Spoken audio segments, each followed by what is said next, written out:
Hello बच्चों, आप सभी कैसे हैं। आशा करता हूं कि आप सभी स्वस्थ होंगे। बच्चों, आज इस वीडियो में हम लेकर आए हैं कि इंडियन कोस्ट गार्ड ने यहां पर नाविक की बम्पर वैकेंसीज निकाली है, जिसका ऑनलाइन एप्लीकेशन कब से शुरू होगा, अंतिम तिथि क्या रहेगी, कितनी पोस्ट यहां पर निकाली गई हैं, एप्लीकेशन फीस कितना जमा करना होगा, कौन कौन से डॉक्यूमेंट्स आपको लगाने होंगे, ये सारा कुछ इस वीडियो में डिस्कस करेंगे।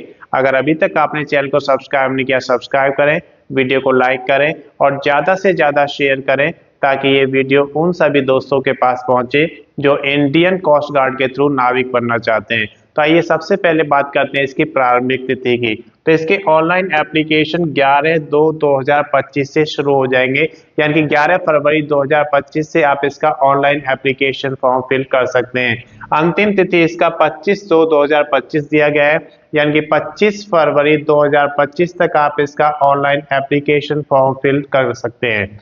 आवेदन शुल्क जो कि आपको 25/2/2025 तक जमा करना है। किस कैटेगरी में कितना आवेदन शुल्क आपको देखना है, यहाँ पर देख सकते हैं।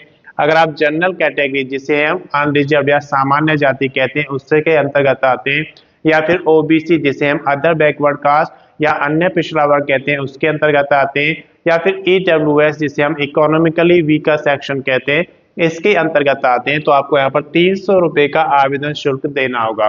अगर आप SC schedule caste, ST schedule tribes जिसे हम जनजातीय कहते हैं, उसके अंतर्गत आते हैं, तो आपको कोई आवेदन शुल्क यहाँ पे नहीं देना है।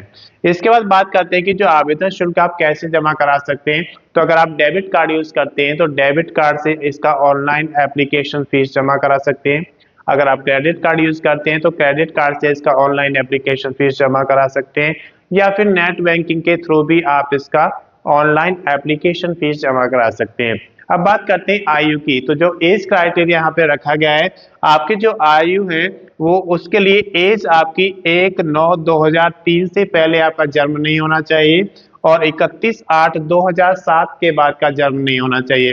अगर आप इस पीरियड के अंतर्गत आपका जन्म हुआ है तो आप इसके लिए एलिजिबल हैं और आप इसका फॉर्म फिल कर सकते हैं। अगर आप रिजर्व कैटेगरी में आते हैं तो उनको आयु में छूट दी जाएगी इंडियन कोस्ट गार्ड नियम के अनुसार। अब इसके बाद हम बात करते हैं कि कुल पदों की संख्या कितनी है। तो यहाँ पर 300 पदों की संख्या दी गई है, जिसमें जीडी यानी कि ग्राउंड ड्यूटी की अगर बात करें तो 260 पद दिए गए हैं। तो जीडी के लिए यहाँ पर 260 है, उसमें से कैटेगरी वाइज आप यहाँ पर देख सकते हैं। अनरिजर्व यानी कि सामान्य जाति के लिए 100 रखे गए हैं। ईडब्ल्यूएस इकोनॉमिकली वीकर सेक्शन के लिए यहाँ पर 25 दिए गए हैं। ओबीसी की बात करें अदर बैकवर्ड कास्ट में तो 68 वैकेंसी दी गई है। एससी शेड्यूल कास्ट के लिए 39 वैकेंसी दी गई है। एसटी शेड्यूल ट्राइब्स के लिए 28 वैकेंसी दी गई है। अगर योग्यता की हम बात करते हैं तो 10th प्लस 2 यहाँ पे मांगा गया है। किसी भी रिकॉग्नाइज्ड बोर्ड से आपका अगर 10th प्लस 2 पास है, लेकिन फिजिक्स और मैथ्स आपका 10th प्लस 2 में सब्जेक्ट्स होने चाहिए, तो आप इसके लिए एलिजिबल हैं और आप इसका फॉर्म फिल कर सकते हैं। इसके बाद हम बात करते हैं यहाँ पर डोमेस्टिक ब्रांच की, डीबी। तो डीबी ब्रांच की जो पोस्ट है वो अलग से दी गई है, 40 पद यहाँ पे दिए गए हैं, जिसमें से अनरिजर्व की बात करें तो 16 वैकेंसी यहाँ पर अनरिजर्व के लिए दी गई हैं। ईडब्ल्यूएस इकोनॉमिकली वीकर सेक्शन के लिए 4, ओबीसी अदर बैकवर्ड कास्ट जिसे हम अन्य पिछड़ा वर्ग कहते हैं उसके लिए 9, एससी शेड्यूल कास्ट के लिए 8 और एसटी जिसे हम जनजातीय यानी कि शेड्यूल ट्राइब्स कहते हैं उसके लिए 3 पद यहाँ पे दिए गए हैं। इसके बाद बात करते हैं कि इसकी योग्यता क्या होगी। तो योग्यता के लिए 10th पास या फिर मैट्रिक आपका होना चाहिए किसी भी रिकॉग्नाइज्ड बोर्ड से। अगर आपने 10th या फिर मैट्रिक पास किया है तो आप इसके लिए एलिजिबल हैं, आप इसका फॉर्म फिल कर सकते हैं। इसके बाद हम बात करते हैं डॉक्यूमेंट्स की। तो जब भी आप कोई ऑनलाइन एप्लीकेशन फॉर्म जमा करते हैं तो उसमें आपको डॉक्यूमेंट्स अपलोड करने होते हैं। कौन कौन से डॉक्यूमेंट्स अपलोड करने होते हैं वो यहाँ पर आप देख सकते हैं। आपको एलिजिबिलिटी के डॉक्यूमेंट्स देने होते हैं। जैसे आप जीडी की अगर बात करें तो आपके पास 10th प्लस 2 का सर्टिफिकेट होना चाहिए फिजिक्स और मैथ सब्जेक्ट के साथ। और अगर आप डीबी की बात करते हैं तो आपके पास 10th या फिर मैट्रिक पास होना चाहिए। तो ये आपके एलिजिबिलिटी डॉक्यूमेंट्स में आते हैं और आप इसके लिए स्कैन कॉपी आप अपने पास रखेंगे। इसके बाद करते हैं आईडी प्रूफ। आपके पास एक वैलिड आईडी प्रूफ होना चाहिए और उसकी स्कैन कॉपी आपको रखना है। एक वैलिड एड्रेस प्रूफ होना चाहिए, उसकी भी स्कैन कॉपी आपको अपने पास रखना है। उसके साथ साथ डोमिसाइल, आप किस स्टेट में रहते हैं उसका डोमिसाइल सर्टिफिकेट आपके पास होना चाहिए।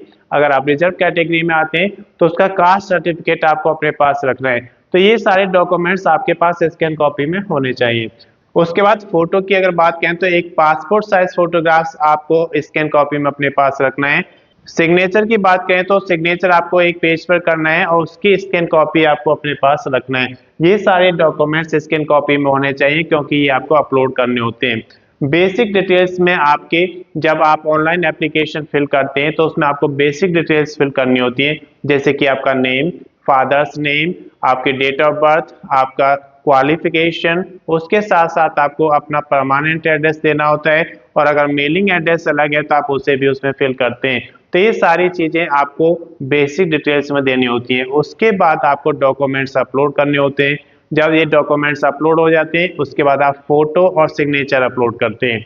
जब सारी चीज़ें आपकी अपलोड हो जाएंगी तो उसके बाद आपको उसका प्रीव्यू चेक करना है। प्रीव्यू चेक करने से आपको एक बेनिफिट मिलता है कि अगर कोई गलती उसमें होती है तो आप उसे चेक कर लेते हैं और उसे सुधार सकते हैं। और अगर आपको प्रीव्यू चेक करने के बाद लगता है कि सारी एंट्रीज सही है तो आप उसका फाइनल सबमिशन कर देंगे। जब फाइनल सबमिशन हो जाएगा तो आप उसका प्रिंट आउट जरूर लें, क्योंकि प्रिंट आउट लेने से आपको एक बेनिफिट मिलता है। जैसे जैसे आप इस भर्ती में आगे बढ़ेंगे तो कौन कौन से डॉक्यूमेंट्स आपने अपलोड किए हैं वो सारा रिकॉर्ड आपके पास होता है, तो ये सब आपका प्रिंट आउट में मिल जाएगा। अगर इसकी अधिक जानकारी आपको लेना है तो आप इंडियन कोस्ट गार्ड के जो एडवर्टाइजमेंट नंबर 2/2025 है उसे पढ़ेंगे तो आपको सारी जानकारी इसमें मिल जाएगी।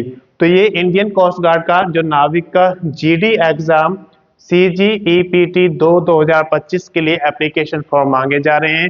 अगर अभी तक आपने चैनल को सब्सक्राइब नहीं किया, सब्सक्राइब करें, वीडियो को लाइक करें और ज़्यादा से ज़्यादा शेयर करें ताकि ये वीडियो उन सभी दोस्तों के पास पहुंचे जो इसमें पार्टिसिपेट करना चाहते हैं। धन्यवाद।